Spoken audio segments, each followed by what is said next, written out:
Hello, we are back. We are back. I am excited. Welcome back to the new season of Arise and Shine Stories of Triumph. I tell you what, I missed being away from you guys. You're going to hear me say that so many times through this season because I was going through withdrawal, not being in touch with you. But God rested on the seventh day. And when you are working diligently, he asked us to rest too, right? So I am back with some great guests this season. We've changed our day and our time. I see that you already know that. You're going to be able to join us at 3:30 on Sundays at 3:30 p.m. Eastern time. Okay, so make sure you get that right so you don't miss us. And every week we are going to have an extraordinary guest. And I tell you what, we're doing a panel once a month this season. So we're going to have some great topics once a month with some extraordinary people on top of the guests that we already have coming your way. And that takes me to tonight's guest. It's afternoon. This afternoon's guest is the extraordinary. When I tell you extraordinary, and I think she's so extraordinary because she's such a humble spirit. This lady, she inspires me to do what I do because of how she does what she does and how she is, her spirit. She was born to interview people. She was born to inspire people. And I am talking about none other than the doctor, the great Dr. Sandy Sanders. Now, she's an award-winning social media maven and a podcast host. And I know you know the show. You might have been on it. And if you have a story to tell or you've written a book, you better contact her because she'll probably want you on her show. She is the host of Coffee Conversations with Sandy and Friends and Book Talks with Sandy.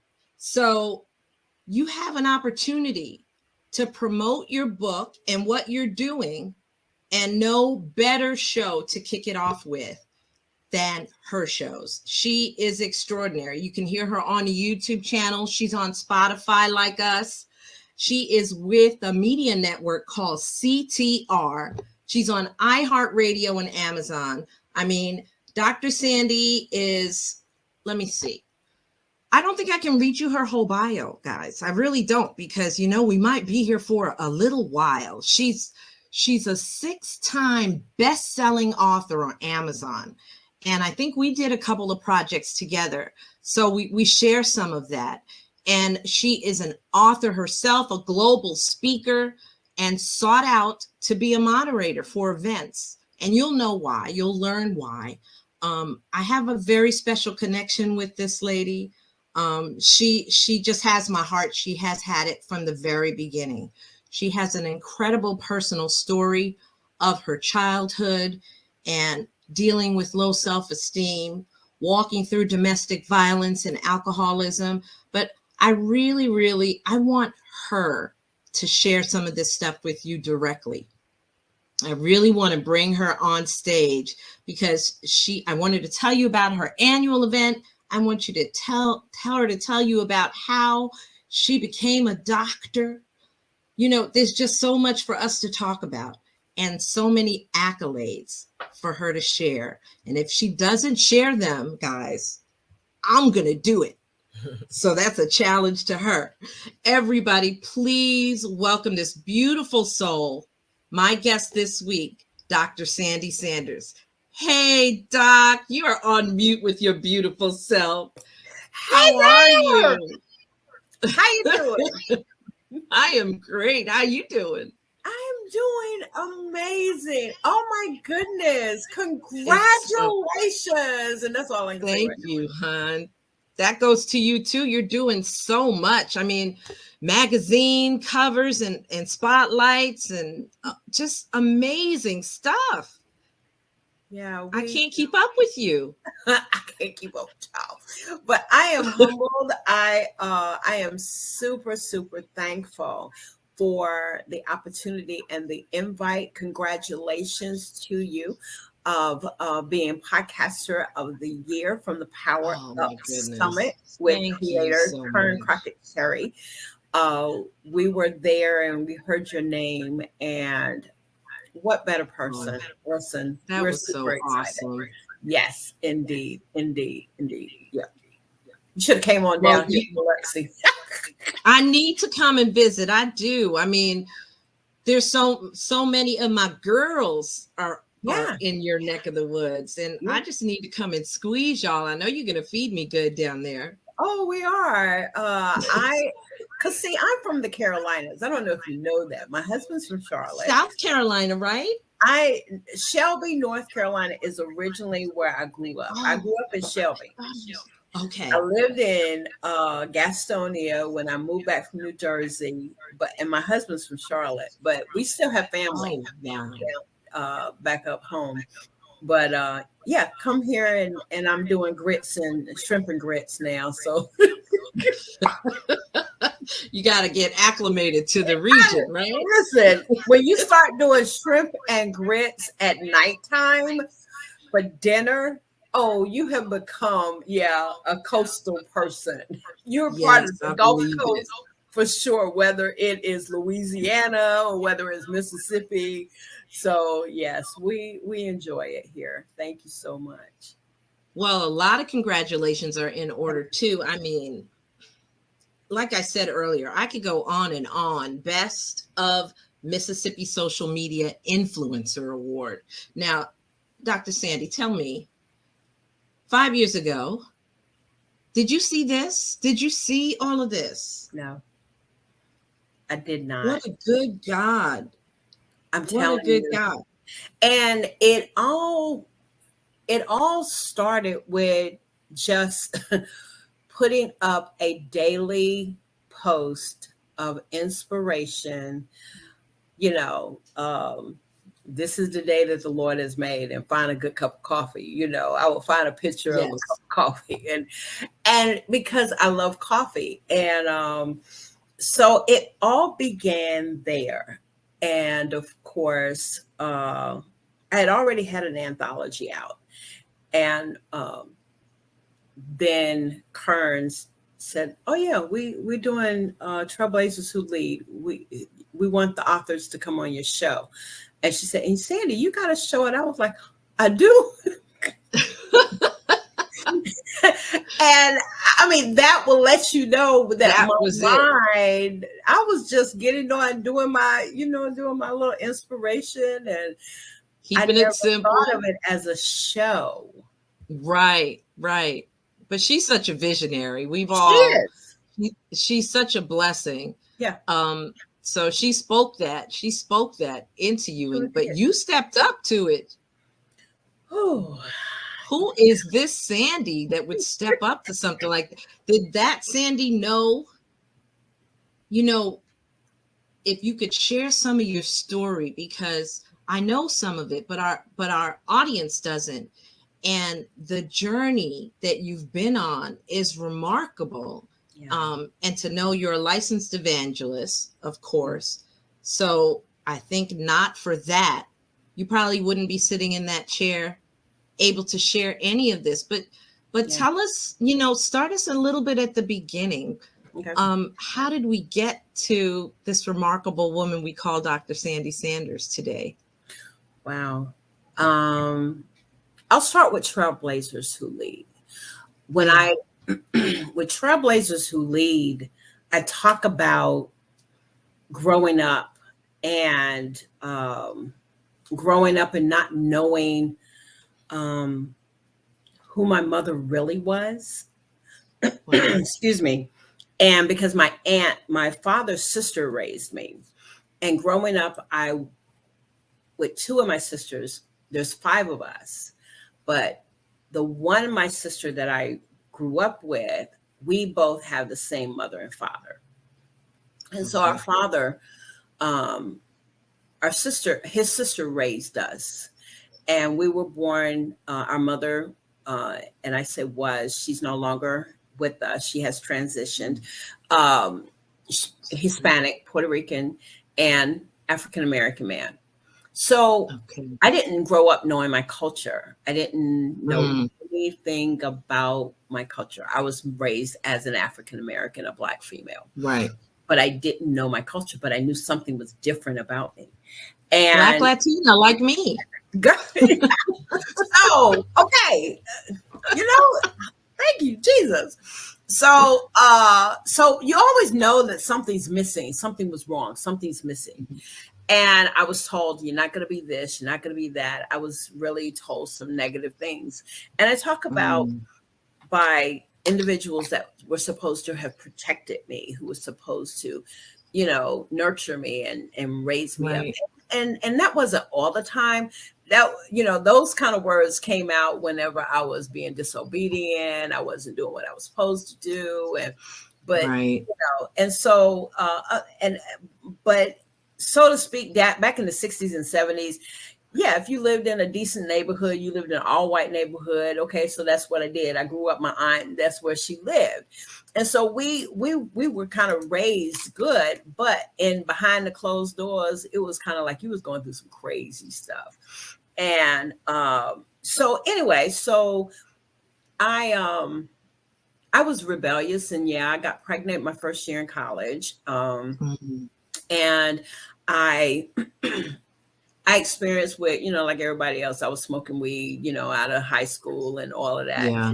So my life was really going in a spiral downhill because my very Mhm. first experience of a domestic violence situation was with a guy who I had met.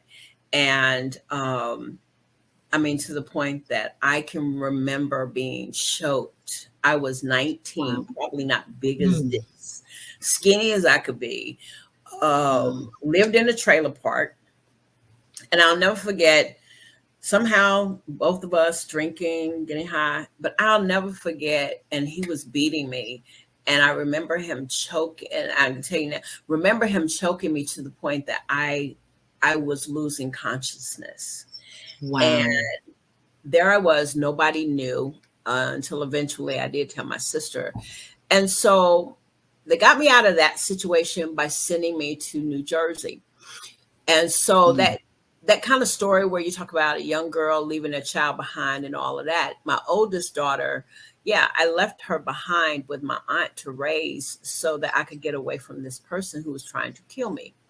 And I was oh my 19, goodness. 20 years old. Yeah, I was like 20, 21. So sent me to New Jersey. So my whole point there is, while in New Jersey, my aunt and uncle, I ended up working in New York, finding a really good job. And I meet someone who in the 80s, so we're talking 1983, 84, somewhere around in there, Okay. and introduced me to cocaine. Oh I'm, Lord have I'm mercy. working on Wall Street, girl. Little black girls from Wow. the South. I'm working on Wall Street in a temp agency. Mm, My point is, and so I get introduced to this drug, right. and I was again going down a spiral. And my self-esteem, I'm just thinking that this was it. This was it.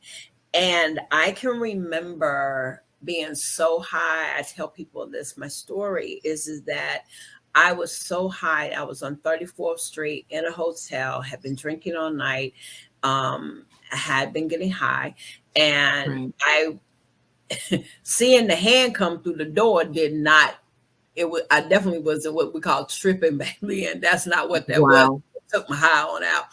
And Dr. Tanya, I could have been killed. This is what I did. This is really part of my I'm story. sure. I could have been killed because at that time, there were women being killed by a serial killer in New York at that time. And so What's it? The Son of Sam killer? this was a serial killer in 85. It was in 84, Mm, 85, and women were being killed in alleys. They were finding women in yeah. alleys and whatever. No one knew that. My aunt and uncle didn't know I was in the hotel. My family in North Carolina didn't know who had my child. No one Mm, knew. And I somehow got out of that situation and met my children's father. And I tell you, marrying him saved my life. It Wow. saved my life. Although our marriage was only lasted 7 years, but out of that came the birth of our children. And Mhm. um, and out of that 7 years, God allowed me to settle down and be a mom, but I still had some issues. I had a drinking issue. Yeah. And life was just, going through some things. And yeah, we were drinking, we were still partying, we were still doing, and it got to a point that I didn't want to continue that. And we ended up going separate ways. And so obviously I became a single mom and stayed a single mother for 15 years before I remarried again. And Wow. my wonderful husband that I'm with now for 13, 14 Mhm. years. Awesome. But my whole point is that I went through years of drinking the pain away. Even though I got Mhm. out of the domestic violence situation, even though I got out of all of that, I still was dealing with, I'm not good enough. You're not Yeah. going to amount to anything. All of those, I would Mhm. start something and then I wouldn't finish it.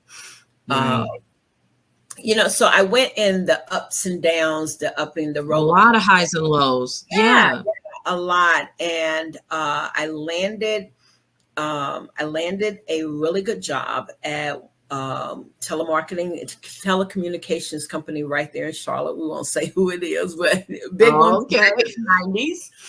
And so I was with them for over 8 years. And in that 8 years, I experienced the domestic violence. But then after I came out of that, um, it seemed like that I had to get to a point that I literally had to say, enough is enough. I was Mm. raising two teenage children, and I would go to work every day, but come home at night, grab that 6 pack of Coronas. I Wow. would, I was just trying to drink the pain away until It God was your said, number. It and was your number, truly, right? oh yeah, oh yeah. And so I thank God for his deliverance. I thank God for having a spiritual mom, a person in my Mm. life, a woman in my life that really, she was an older woman in her 80s, and she taught me how to pray. And she said, girl, I'm going to get you. And she would talk to me about things. Her husband, she was a widow, and only man she'd ever been with, only man she'd ever married. But he passed away and left her passed away with her being a widow at a very early age. Oh, And okay. she began to share with me uh, things that she knew I was experiencing as a woman. And Mm-hmm. so, I learned how to be chastened in Mm. my 30s. And then lo and behold, my mother, the birth mother, finds my sister and I. Oh, wow. Wow. I get a So call. Yeah, that's a that whole nother, that's and that takes us incredible. into the next chapter. Yes, because I mean, your roller coaster ride is insane. You start to level out a little bit, Yeah, and then here this comes. My yeah, goodness yeah, gracious. yeah. So we find out that my birth mother is alive, Mm. and she was really right under my nose. We were right under each other's nose for probably about 10 years. I lived in New Jersey for like 15 years, and there she was in Brentwood, Long Island, and I That's met her. crazy. 20 Mhm. minutes from my house. I know. That's so Yeah. crazy. And so yeah, I find my mother finds me. I have 2 years with her, and in between all that, God just did some things, and I had to then learn how to find myself. Hmm. Who am I? Where did I come from? And just all of those things. But I Sandy, share, yeah. I want to ask you real quick. Were you walking with him through those valleys? when all of that was going on? Were you popping into church after the club on Sunday, or going or not going? I mean, on Saturday night, or what was your walk looking like? Because I'm sure there's some women that'll be watching this thinking, well, she was, she was having a good time. I wonder, Yeah. if she was walking with him. How was your faith at that time? My faith was, I grew up in the church. In home, my aunt, you not going out on a Saturday night thinking you're going to get up on Sunday morning singing in the choir. No. So I was not allowed to go out on Saturday night until I got grown. Call myself getting grown. Mm-hmm. There were seasons that I went through a season of not going to church at all. Mm-hmm. And I knew, because I got saved when I was 16. And so I always had a love and a hunger for the Lord, but I was in a backslidden state. And what that looked like was I was wanting to do what I wanted to do. And because I was going through the drinking period and the getting high period, I would wake up in the morning on Sunday mornings, and I would have a hangover, or I wouldn't be prepared to go to church. Then there was, let's say, get through all of that. Even when my first husband and I were going through, and we went our separate ways, that was when found a home church. I was in New Jersey, sang on the choir. My children were being raised in the church. So I went through that season, but I was still dealing with, my husband walked out on me. I'm having to raise the babies. Would I pick up, and then I would, it's not like I was going through this drinking period every day until I got to a place that I was low in money. Yeah. Bills were piling up. The pressure of it all. The pressure. And sometimes I think, I have so much respect for single moms, because that pressure, I couldn't even begin to imagine. No. My dad was gone a lot, but he was there. But it was a lot. I was mommy number 2, helping my mom with the six of us. Yeah. So I couldn't even imagine a single mom with even just one child. It is. The burden is heavy. Talk about 2, 3, or 4 of them. Yeah. My daughters are single parents, and I look back at them, but then they'll say to me, "Mom, you were strong." They don't, and we talk about things that have come out in the book and in the various chapters of different books. But I want to go back to Trailblazers Who Lead, because I didn't think that I should have been in that book, and I told her. Because I didn't even then, 5 years ago, and I think we did that book about 5 years ago. Yeah, you didn't see yourself with that title, huh? Trailblazer. But then I had a story. I had a story to tell. And the story is that when time and destiny comes together, and what that talks about is how I went through the negative, how I had to overcome the negative words that were spoken to me. The Bible says is that we're overcomers by the blood of the Lamb and the word of our testimony. And that we are also fearfully and wonderfully made. Wonderfully made. Yeah. Philippians 1:6 talks about, Paul says, he says, "Be confident in this one thing, that he who began a good work in you shall complete it until the day of Jesus Christ." Yeah. Those were the scriptures that kept me going. And when I moved to Mississippi, I stopped dating. That was my breakthrough. I went through 4 years, because see, you got to remember, I had been married.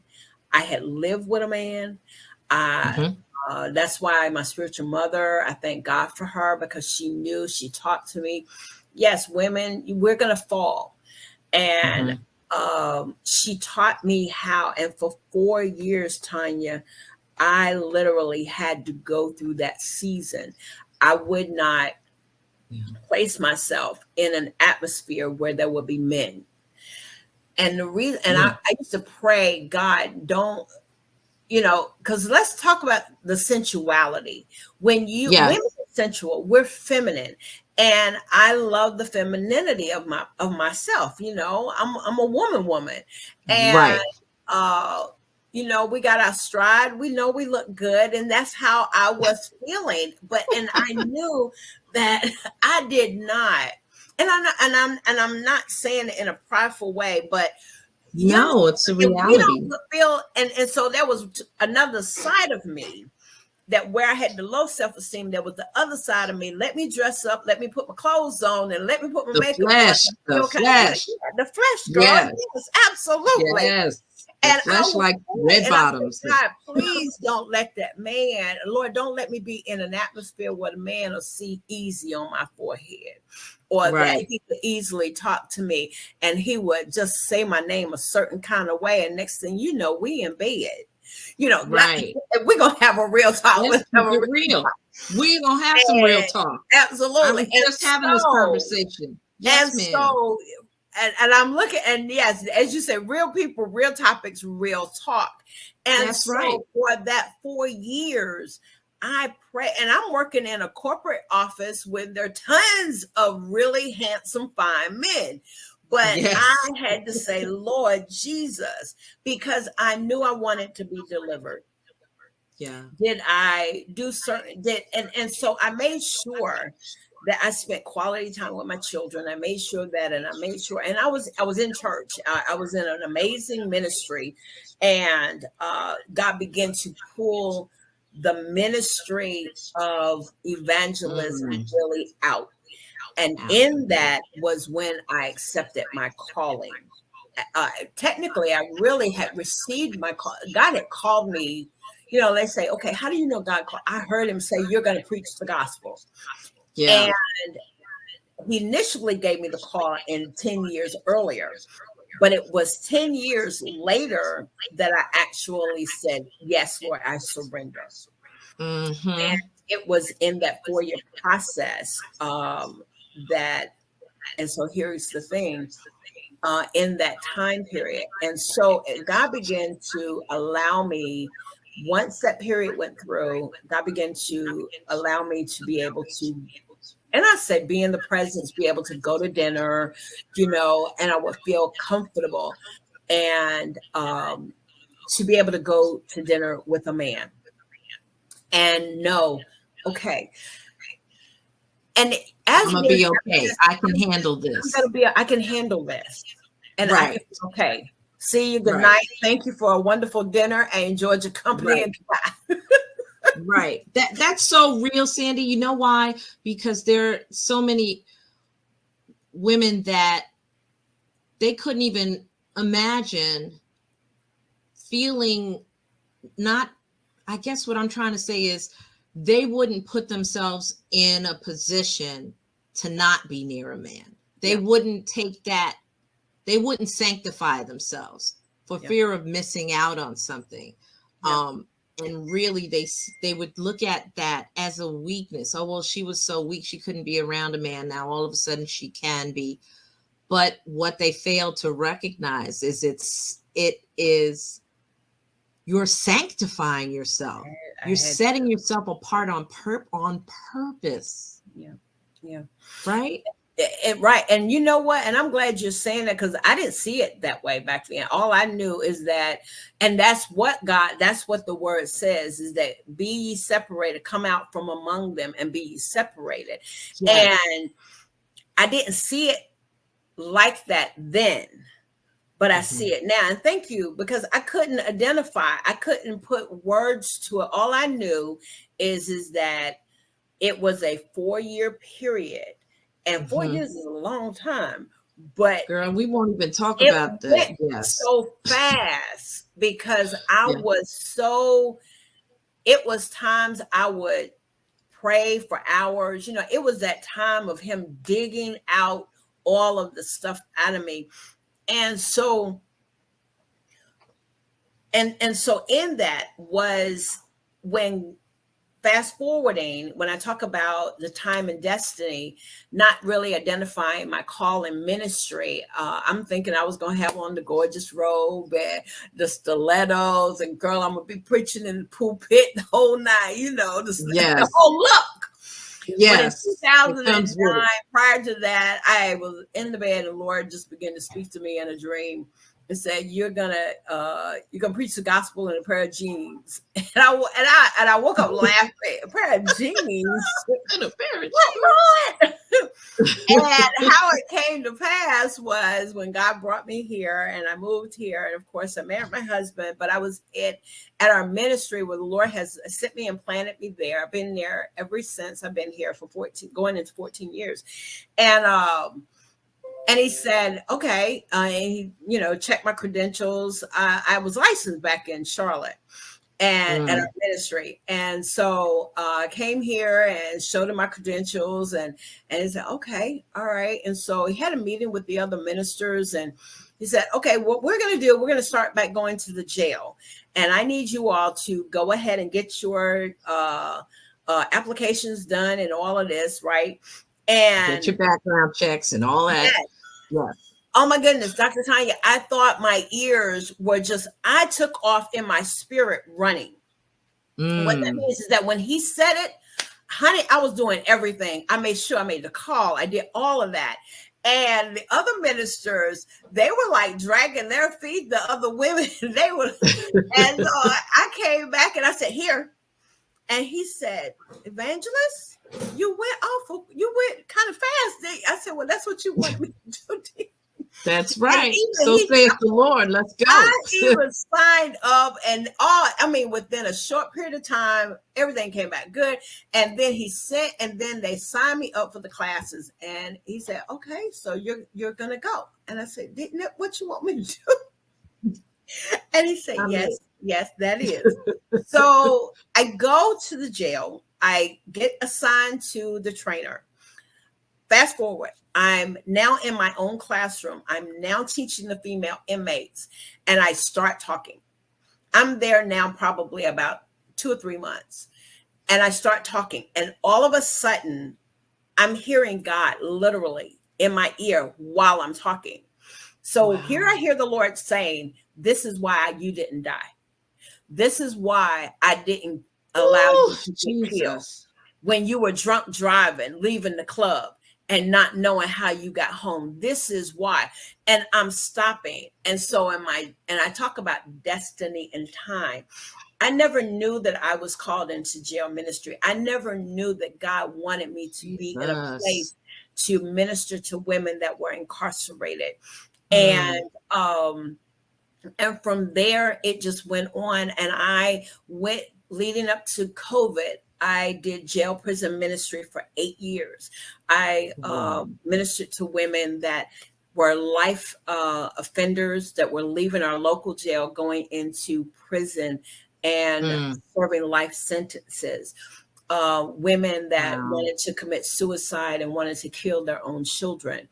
Were able to minister to them, and it's nobody but the Lord. That I was just going to say the same thing. That's incredible, and I mean, wow, that's incredible, because he had you walk through, but yet did not let you fall completely. He had you walk through a lot of things that they can relate to, so that they could relate to you. So he could have them come to him. That, I mean, when you get it, when that moment comes, when God's using you, it's so incredibly powerful. Isn't it? It's like, it's him. I want you to talk about, because this is something very well, and that is the power of a story. We're going to take a quick break, but when we come back, I want you to share that, because if anybody in this world knows about the difference that a life walk put on pages can make, I know it's you, Dr. Sandy. So hold on tight, guys. We're going to pay a couple of bills, And then we're going to come back and talk to Dr. Sandy one more time. If you're interested in being a guest, there are just a few spots left for the season. So go to bit.ly ANS guest requests. Or if you're watching the video, just scan that QR code and fill out the form. We would love to have you so you can share your story of triumph with the world. We are back. Now, that was so inspirational. The story that you shared about your journey and how God worked it out, that he had put you right in front of the people he wanted to put you in front of. I want you to finish that because I have a feeling there was a piece that was left before we went on break. And then I want to talk about the stories and what you've been able to do for authors. Yes, thank you. So what happened is that I began to share with them. Is that I could be sitting right where you are. But because God saved my life, but because not only did he prevent me from killing someone as a drunk driver, or killing myself and my children will be motherless, God saved me literally. And when I say save, accepting Jesus Christ is one thing, but I believe is that when we literally are saved, and we haven't been fully saved yet because he hasn't come back, but we are saved. And so when I accepted Jesus Christ, but then when I really understood that he saved my life, and he died on the cross for me. So I began to share that story, and it made me, what you talk about, being more relatable. I didn't feel like I had to hold back, because women that are incarcerated, there's a term that they can tell if you're green or not. They can tell whether or not you for real. And I don't know any other way, Dr. Tanya. I don't. I wore the mask for too long, for too many years. And when God freed me for just to be who I am, and that I am enough. And of course, I had to work on that as well, because I went through, just like, some women and many women who feel like that they don't measure up, that, so I had to go through that. But when I discovered and find that this is what God has called me to do, and that is to open up an avenue for people to share their stories, being an author, and then God then opens up my spirit, because it's something happens when I turn the camera on and I press the button and I see it, and I do what I do and I say what I say. It's all about them. It's all about them. It's all about y'all.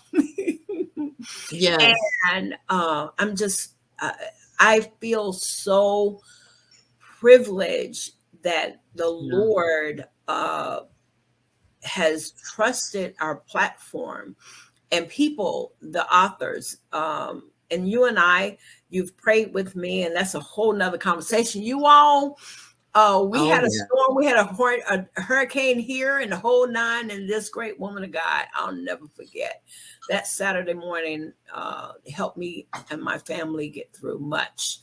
And we didn't even know each other physically. We didn't really physically face to face, but that's why I hold you so dear.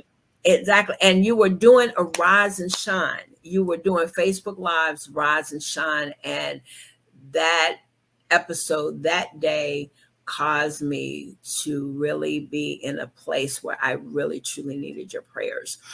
So yeah. Amen. Yeah. I love doing what I do. And you do it so well, and it's funny because those of us that found ourselves doing this, right? Whether it was, we just started to have a little thing, we'd send out messages, and then it turned into this. We have that same feeling, that humble thankfulness for God to allow people to open up and share with us. I think one of the biggest things is something that you and I hear all the time from the people that we follow, and that your story is not for you. That's right. Your story is for someone else. Mm-hmm. And call it unrighteous, call it indignant for you to keep it to yourself. That's right. Because there's someone sitting out there that needs to know that I might have been a Tanya or I might have been a Sandy, but guess what? I can be and I will be better because I've seen that they can do it. Yeah. And so I know God, He's not done with me yet, right? Philippians, He's not done. He will complete His work. Absolutely. And for the Sandys that are out there, to remind us that we have value. And that's only because you struggled with recognizing your own value, that you're able to talk to people. Isn't that ironic? You're able to talk to people now Mm-hmm. about that. Yeah. Yeah, it is. It really, truly is. As you were talking, I want to say to the women that are listening is that it didn't happen overnight. No. When 2021 happened, right after COVID, and you mentioned about the awards, and the awards began to come. We began to, our platform became quite popular. Humbly saying that, but Tanya, I didn't know where to go from there. Right. We came out of that, and I did not know where to go. Meeting amazing people, God was blessing us, and the other thing is that our platform is my first fruit to the Lord, and I made a commitment to God. I said, Lord, as long as I know that I didn't know how to get my book out. I didn't know how to put the book out, and so I was already doing the Coffee Conversations with Sandy platform with my spiritual daughter and my best friend. And we were just doing a round table kind of conversation. Right. I was still we really didn't know what we were doing, but I did anyway. So relate to that.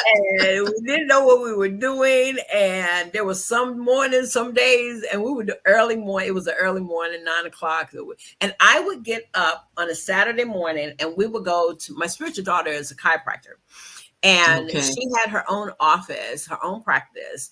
And she would say, well, why don't you come on over to the office? And I would get up on Saturday mornings, just like as if I'm going to work. We would get dressed. Alexa and I, we would get dressed, and we would go over to the office. And she was, and my spiritual daughter is a mother of 4 boys. And that's the part, one of the babies, the other baby, she would bring the baby in with. But I was like, you need to do what you need to do. You open up your office to your spiritual mom. I'm so indebted to you. And so we walk it through together. But where I'm going with this is that I say, don't despise the small beginnings, because you just never know who's watching you. And so what happened is that I didn't know what to do. After the awards started coming, the opportunities, everyone wanted to be on the show.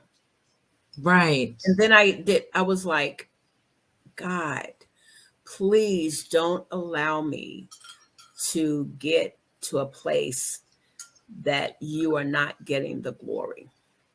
Amen. And so I kind of stepped back for a minute. I started really not doing it as I was still doing it, but I was doing replays, or I may do it once a week or whatever. And still doing it once a week. But here's my point. When I did that, I had to realize I can't be like everybody else. Right. Everyone has their own gift. They have their own talent. They can. That's right.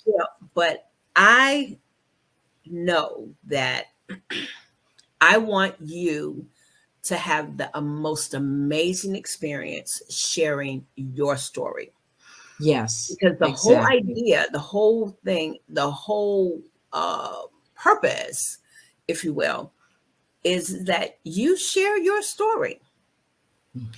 So that someone else will know that they don't have to feel alone, that if that happened to her or that happened to him, then I know that there's nothing wrong with me.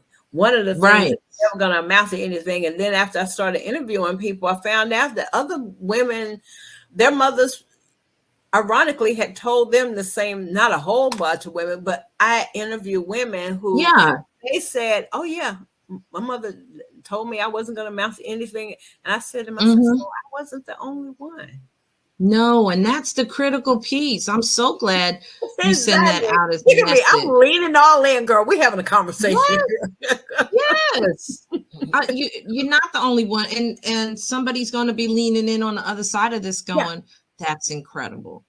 That's incredible that she came through all of that, and now she's sitting with accolades. She has an honorary doctorate. She has raised beautiful children, has grandchildren. She has fruit.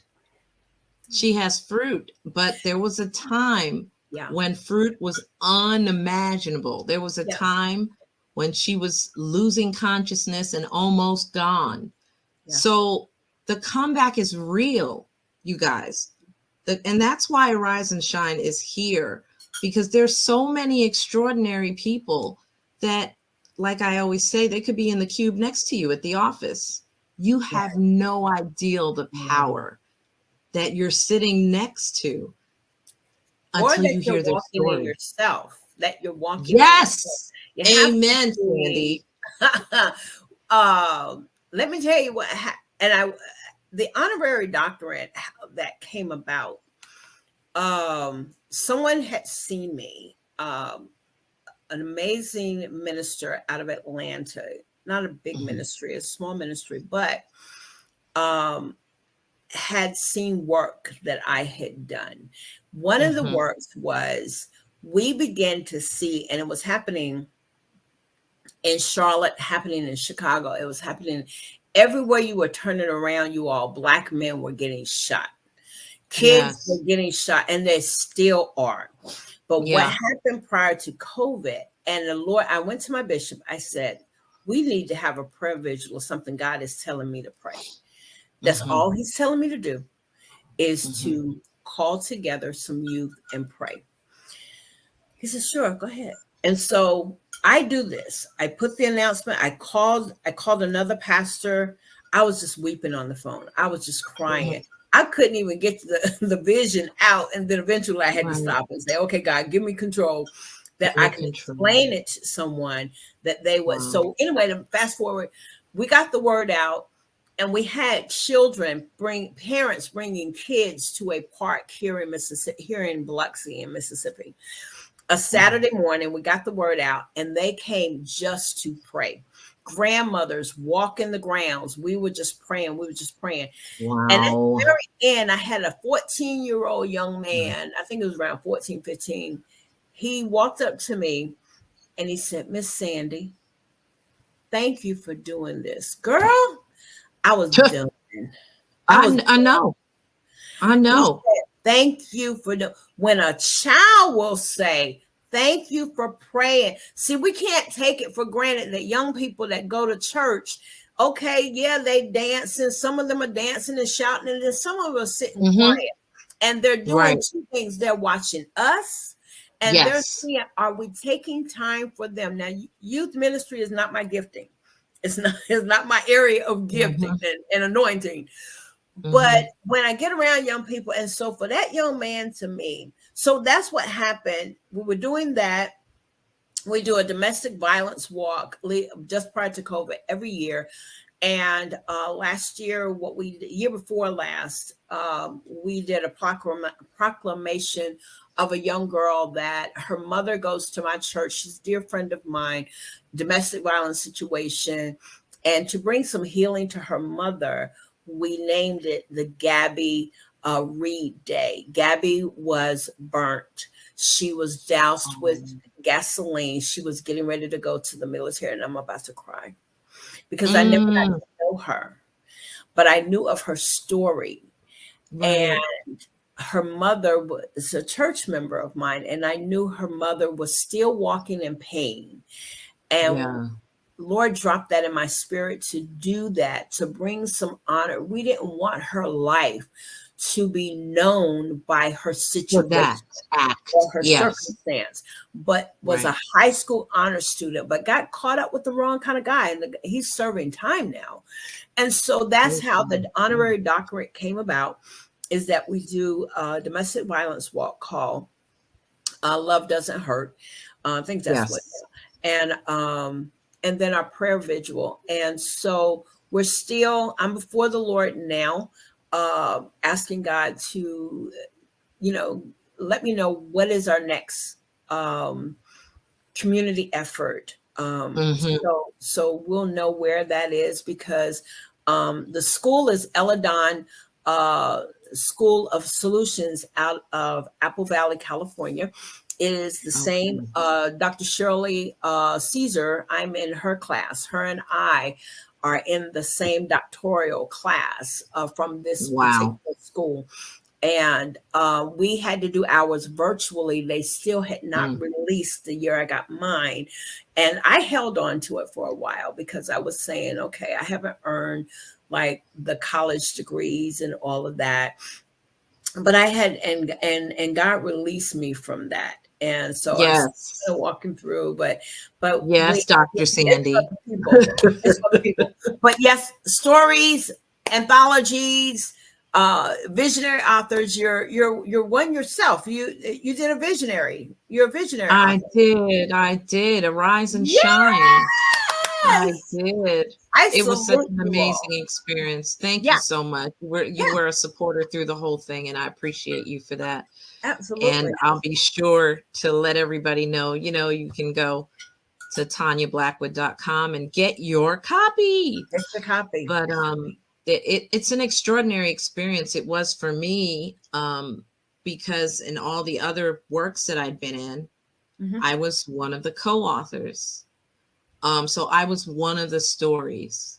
But this time I did do a story. I did write, but I also was the mother Mhm. to the other stories that came in. And that's honestly how I felt, for God to position me in a place to receive Yeah. um, his glory, really, because every story was to glorify him.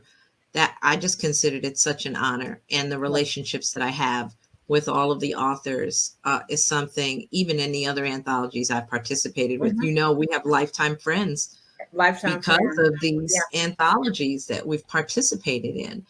But Yes. yes, your story is everything, and it may not seem that way to you. Um, I tell you all that. I think both Dr. Sandy and I would agree that there are times, you don't feel like a great story, No. at all. But even your lowest points are great story points, Mhm. because somebody else can share that valley with you and realize they're going to get out of it. They And can get out. and they can't get out of it. Our we do an annual I do a quarterly book tour. And I don't know if you were going there, but I was just kind of No, I led want you to. to talk about it. Yes. Okay. I do I think it was 2 years ago. I started it, but I didn't quite. You kind of go through your growing pains, and so we Hmm. did our first one, and we had a whole lot of people on, and it was like a Christmas thing, and the whole. So then, as we went on, I said, you know what? I want to bring them on, shine the spotlight on them, and the whole idea is to people sell books, and so that's one of the things that we can say, that we've had people to literally buy books from the authors when they're on tour. It'll be people on the inside. Where can I get the book? I'm going there now. I'm buying it right now. And then they'll say, oh yeah, there it is. But That's in right. this particular, so I was like, God, I know that you want me to do this. So here's something I wrote down with doing this one. And we did it back in June. And I wrote, I have a story. And Mm. I began to write, what is your story? What has been your greatest achievement? What was that one thing you've written about and you lived through it to tell it? We Mm. all have a story. What is your story? And I began to also write, you said is that our story is not for us. It's not, our story is for someone else. But I also got a revelation of something is that every story has a story. Girl, I'm still trying to unwrap. That's layers. That is layers. And when the Spirit of the Lord gave me that and I wrote it down, I said, whoa, that's good, Lord. You know what that is? Has a story. That's called legacy, Dr. Sandy. Come on here now. That's called legacy.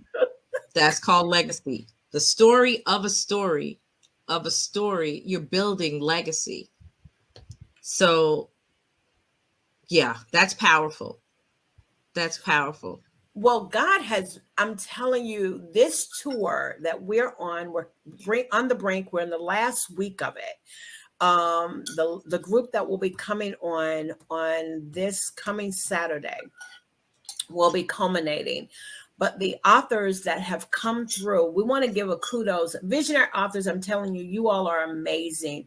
Dr. Tanya, you're one. And the visionary authors, I want you all to know is that without a visionary author, and I give Karen Crockett Cherry so much credit, and God dropped those things. She's a visionary. She's one that will push you always to your next level. And I truly would not be sitting here if my visionary author of my second anthology did not tell me that I had a show.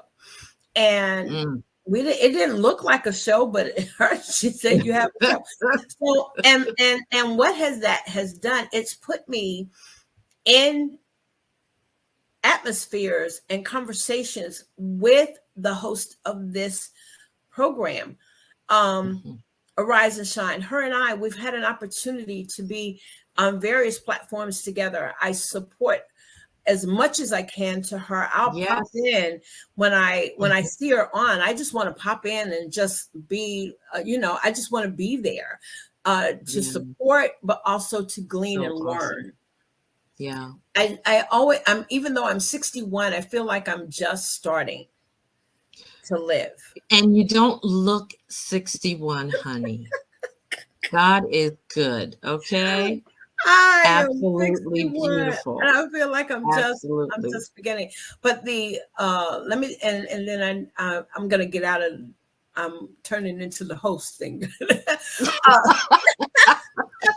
But when we can have coffee, tea, and we can do this. Yes, I love this. Right here. Overdue.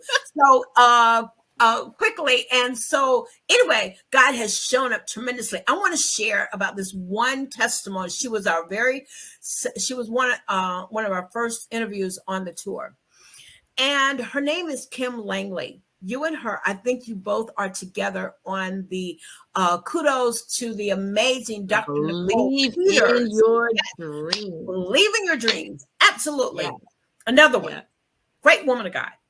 Here comes Kim.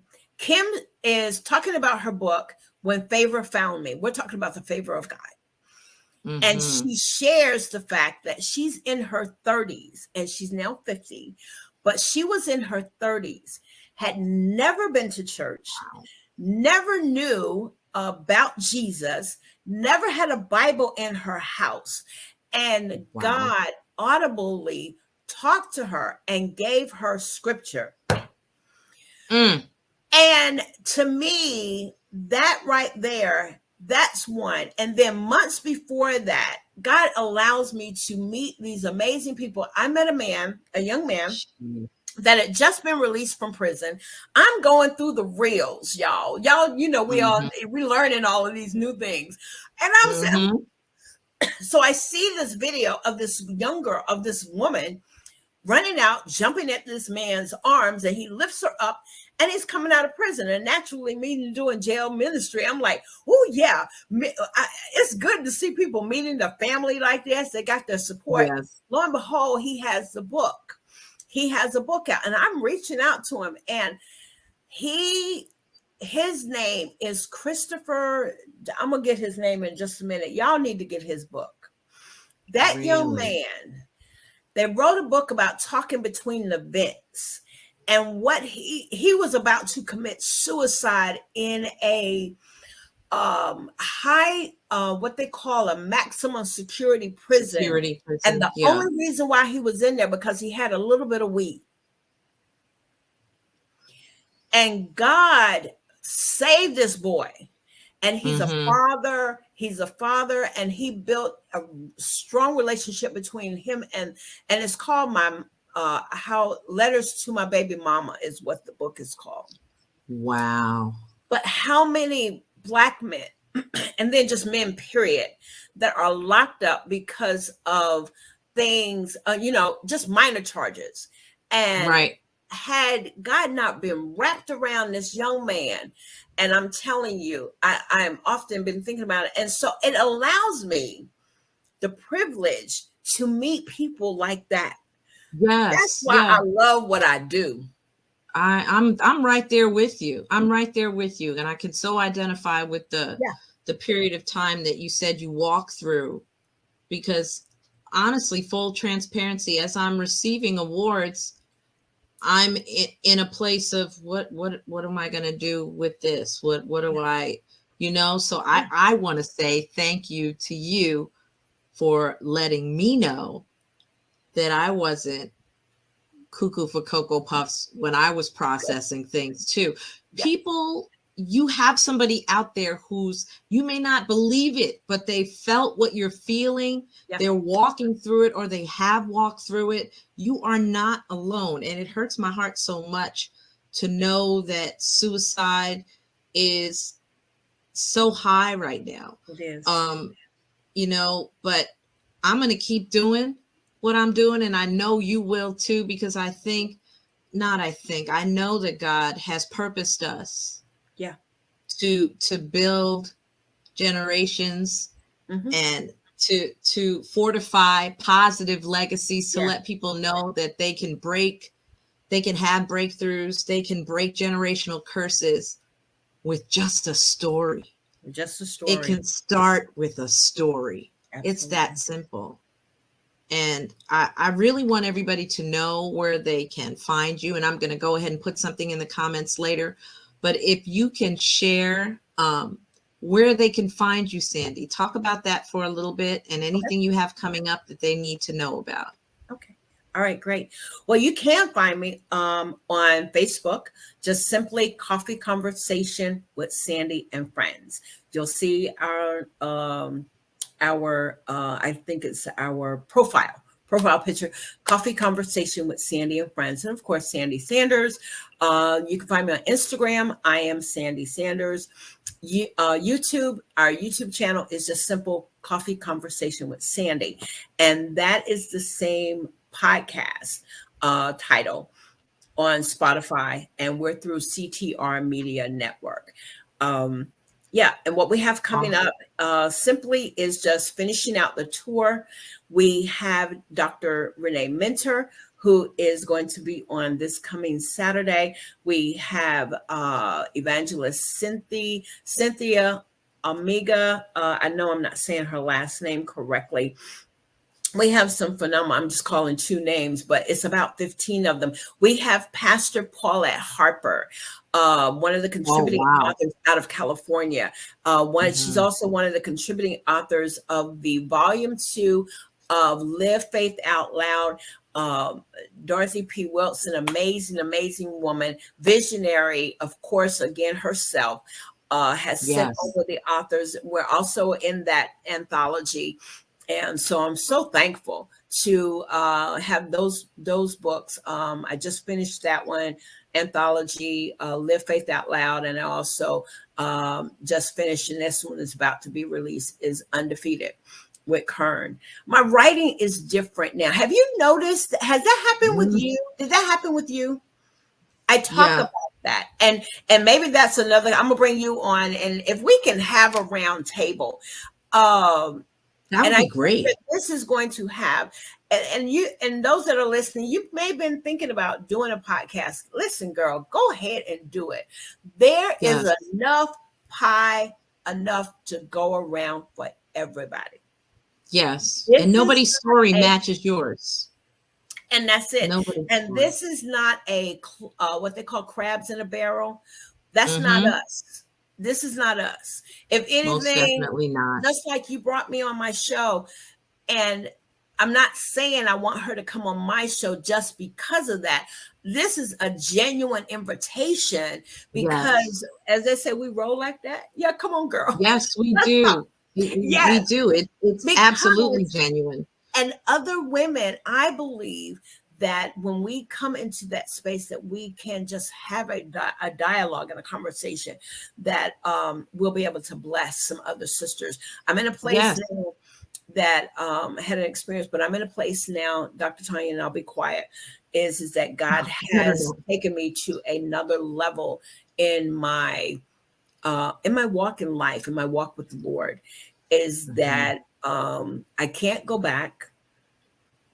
I can't go back to where I used to be.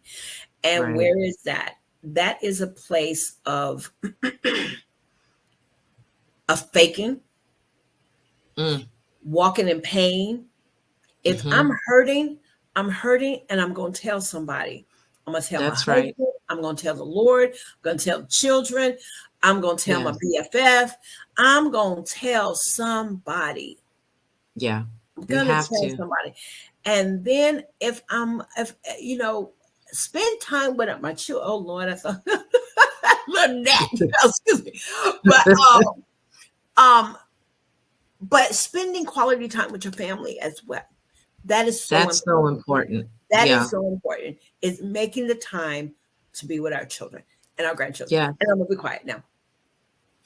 Well, I will say this. This was everything I thought it was going to be. Oh, I'm me just so too. grateful to have you. I know, we have a slotted amount of time here, but I can't wait till we have no boundaries and we get to Yeah, spend time together for the first time. I There's know. going to be tea spilled. I know it. We're going to have a blast, and I look forward to it.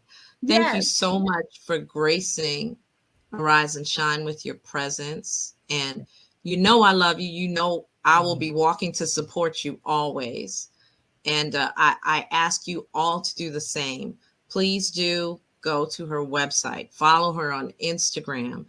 Keep track of this lady. She's bound to drop some nuggets that will change your life. And as usual, you guys know that I'm doing this for you. I don't seek accolades. I need to know that we're changing lives. So if you are impacted in any way, find me at Tanya Blackwood everywhere, Instagram, Facebook. Find me and let me know. And if you have a triumph story, I want to know about it. And guess what? Sandy probably will want to know about it too, yeah. because God deserves the glory and there's somebody that needs to hear your story. All right. So we're signing off. We love you much. And we'll see you next time on Yes. Arise and Shine Stories of Triumph. Be well, everybody.